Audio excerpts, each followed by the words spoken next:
میرے مقالے کا عنوان ہے اختر الایمان کی مختصر نظموں کی اہمیت۔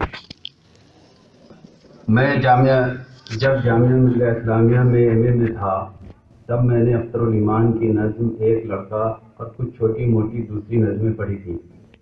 اس کے بعد ایم فل کی تیاری کرتے ہوئے میں نے اختر الایمان کے بارے میں کچھ تحریریں پڑھی، لیکن ایک لڑکا نظم کے علاوہ میرے ذہن میں کچھ نہیں سوائے اس کے کہ اختر الایمان جدید نظم گو شعراء میں ایک نمایاں شاعر تھے۔ نظم ایک لڑکا کا کوئی مصرع بھی ذہن نشین نہ تھا، صرف اس کے دھندلے تاثرات ذہن میں باقی تھے۔ اس لیے مقالہ لکھنے سے قبل میرے سامنے موضوع کا تعین ہی سب سے بڑا مسئلہ تھا۔ میں نے اختر الایمان کی مختصر نظموں کو ان کی کلیات سے جمع کیا اور ان نظموں کا نچوڑ پیش کرنے کی کوشش کر رہا ہوں۔ مطالعے کے لیے میں نے ان کی وہی نظمیں منتخب کی ہیں جن کے مصروں کی تعداد 7 یا 7 سے کم ہوں۔ یہ نظمیں ہیں سوگ، اظہار، جب اور اب، اتفاق، عہد وفا، درد کی آواز، میں اور تو، جان شیریں، کتبہ، بے تعلقی، تسکین، نادیدہ، نیند کی پریاں، بیداد، قدر مشترک، تادیب، نیا آہنگ، تضاد، دن سفر کا، سریر خامہ، پشیمانی، گرگٹ، نیاز اور کیفیت۔ ان نظموں میں موضوعاتی رنگا رنگی ہے، لسانی اور حیاتی تجربات کے گہرے نقوش ہیں، فنی گہرائی اور گہرائی ہے، اسلوب، تکنیک، لب و لہجہ اور آہنگ کی کثرت ہے۔ ان میں تکرار و تواتر کا احساس نہیں ہے۔ ان نظموں کے بغور مطالعے کے بعد شمیم حنفی کے اس قول سے اتفاق کرنا ضروری ہو جاتا ہے کہ اختر الایمان کی شاعری اپنے تمام اہم معاصر نظم گویوں سے الگ ایک خاص رنگ رکھتی ہے۔ اختر الایمان کے نزدیک شاعر کا کام زندگی میں توازن قائم کرنا اور اپنے اندر کے حیوان کی نفی کرتے رہنا ہے۔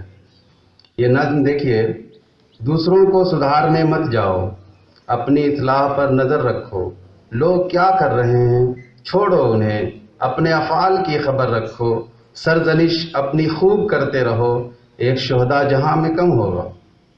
اپنے اندر کے حیوان کی نفی کرنے سے دوسروں کے ہنر عیوب نہیں معلوم ہوتے، اس لیے اختر الایمان خود کی سرزنش کرنے کی تلقین کرتے ہیں۔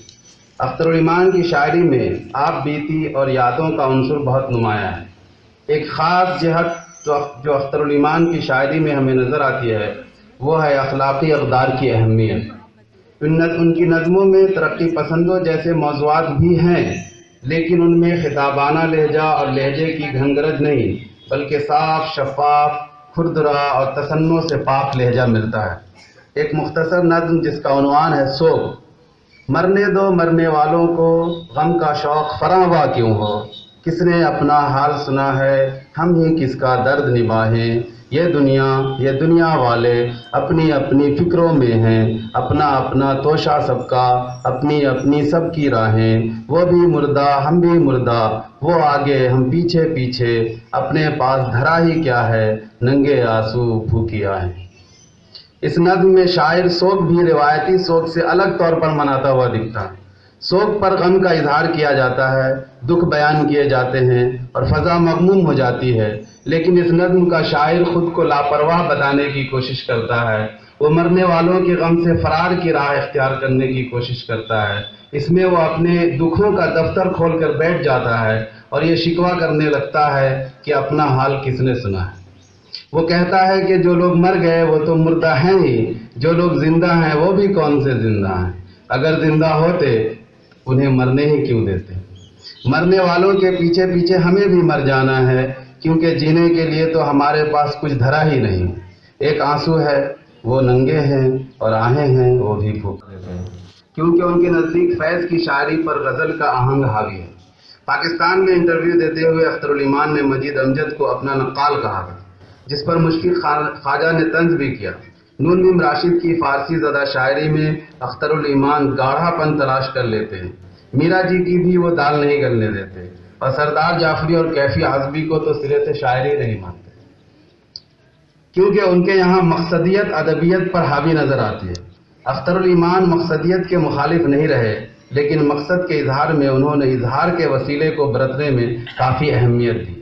ان کی ایک مختصر نظم ہے جس کا عنوان ہے اظہار: دبی ہوئی ہے میرے لبوں میں کہیں پہ وہ آہ بھی جو اب تک نہ شعلہ بن کر بھڑک سکی ہے نہ اشک بے سود بن کے نکلی، گھٹی ہوئی ہے نفس کی حد میں جلا دیا جو جلا سکی ہے، نہ شمع بن کر پگھل سکی ہے نہ آج تک دودھ بن کے نکلی، دیا ہے بے شک میری نظر کو وہ ایک پرتو جو درد بخشے، نہ مجھ پہ غالب ہی آ سکی ہے نہ میرا مسجود بن کے نکلی۔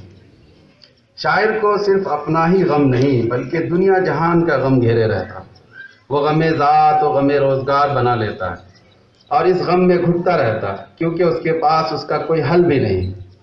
وہ پیامبری تو کر سکتا ہے لیکن کسی عقدہ زندگی کو اس طرح کھول کر نہیں دکھا سکتا جیسے وہ کوئی حاکم ہو۔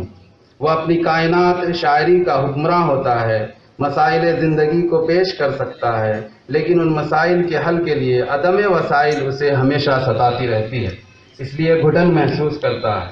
یہ گھٹن اسے اندر ہی اندر جلا دیتی۔ نئے شگوفوں کی تازگی تھی، کہاں تو یہ تھا کہ میری چاہت تھی گیت اٹھتی جوانیوں کا، کہاں یہ دن ہے کہ تیری آواز بن گئی ہے صدائے صحرا، نہ جانے کس گوشے زمیں سے رکی رکی سی تھمی تھمی سی گھنی گھنی سی ہزار پردوں سے آج چھن چھن کے آ رہی۔ ایک اور نظم ہے ان کی، اتفاق۔ دیار غیر میں کوئی جہان اپنا ہو، شدید کرب کی گھڑیاں گزار چکنے پر کچھ اتفاق ہو ایسا کہ ایک شام کہیں کسی ایک ایسی جگہ سے ہو یوں ہی میرا گزر، جہاں ہجوم گریزاں میں تم نظر